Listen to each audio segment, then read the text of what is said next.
Well, hey fans, welcome back to another movie review, and today we're talking about Challengers. So Challengers is a romantic sports dramedy written and directed by Luca Guadagnino, starring Zendaya, Josh O'Connor, and Mike Faist, and it's about this love triangle between these three tennis stars. You got Tashi Duncan, portrayed by Zendaya. She's in a relationship with Patrick Zweig, who's played by Josh O'Connor. Eventually they break up and she gets with his best friend, Art Donaldson, who's played by Mike Faist. And it basically flashes between the present and the past, between how their relationship eventually, fell apart between the three of them. And I have to say, this was a fantastic movie. I was on the edge of my seat. Out of the three Luca Guadagnino films that I've seen, which is Call Me By Your Name, Bones and All, and now this one, this is my favorite. This is my best in his opinion of the ones I've seen, and I really did enjoy the story that he was telling. You have Art and Patrick, who are these best friends since childhood.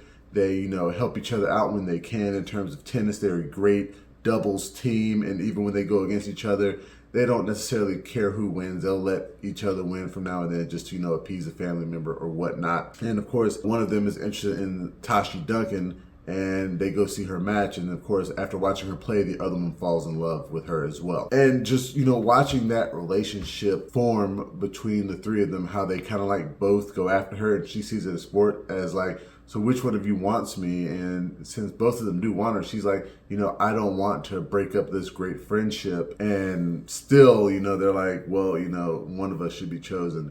And it moves on from there. With that friendship between Patrick and Art, there are some like underlying homoerotic tension between them, where I can see some viewers saying they are the two who are actually in love with each other. I don't think that's what Guadagnino was going for. I just think he was kind of playing at the joke where best friends since childhood, they have like one like gay moment together. And I know a lot of comedians make jokes about it where, they're like, what about that one time we were 12? You never mentioned that time. I think that's what he was going for, but we actually got to see it play out in this movie. And the best performer in the film by far is Zendaya as Tashi Duncan. This was her best performance in anything I've seen, and I really love her in Euphoria. But the way she portrays Tashi, and not only like adult Tashi, but also teenage Tashi, she's like a tour de force. Like, she definitely has a goal in mind for how she wants her life to be. And once her tennis career is ended and she just basically has become a manager and a coach for her husband, you can see how she's still driving that path forward for herself and her family. And it is amazing. I can definitely, it's not an if, it is a when Zendaya is going to win an Oscar. And honestly, I would give her a nomination for this movie.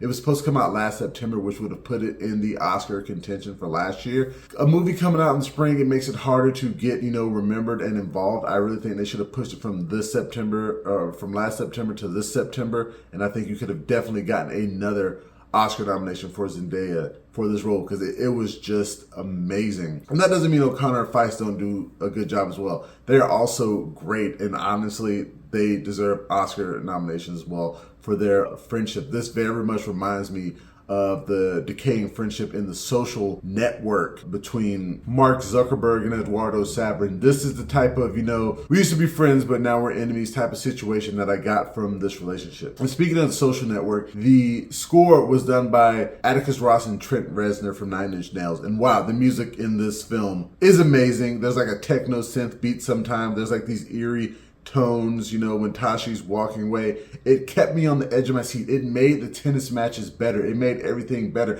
It almost had like an 80s feel, even though the movie takes place in the mid to late 2000s. I think they did a fantastic job. And that is another, Oscar nomination I would throw at this film. It is just fantastic. Luca Guadagnino has made one of the best films of the year. And I know the year just started. I saw this instead of my Civil War screening, and I'm kind of glad I did, because I know what I'm going to get from Civil War. I did not really know what I was going to get from this film, and I think it is definitely something that people will enjoy. And the tennis, I cannot forget to mention the tennis. The tennis in this film is great. You kind of get to see the insides of the tennis world to a degree, like how some people, like the two guys, Art and Patrick, how they've been at Tennis Academy since they were like preteens, and how Tashi's just this You know, she grew up poorer than the other two, but she had the natural talent and ability to make it to become like the Venus and or Serena of this universe. She's that good.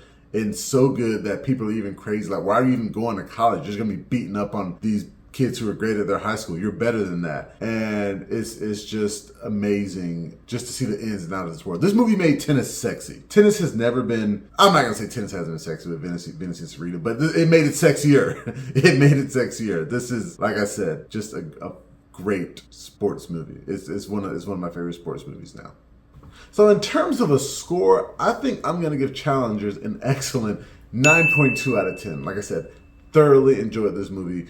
Luca Guadagnino's best. I'm actually now more interested to see what he's going to do next. I'd like to thank you guys for joining me for this movie review. Make sure that you watch the review on YouTube and the website, flipfrogllc.com/flixfrog. Remember, you can find us on Facebook, Instagram, Twitter, and Reddit. And please, pretty please, make sure that you like, share, and subscribe. And until next time, I'll be seeing you.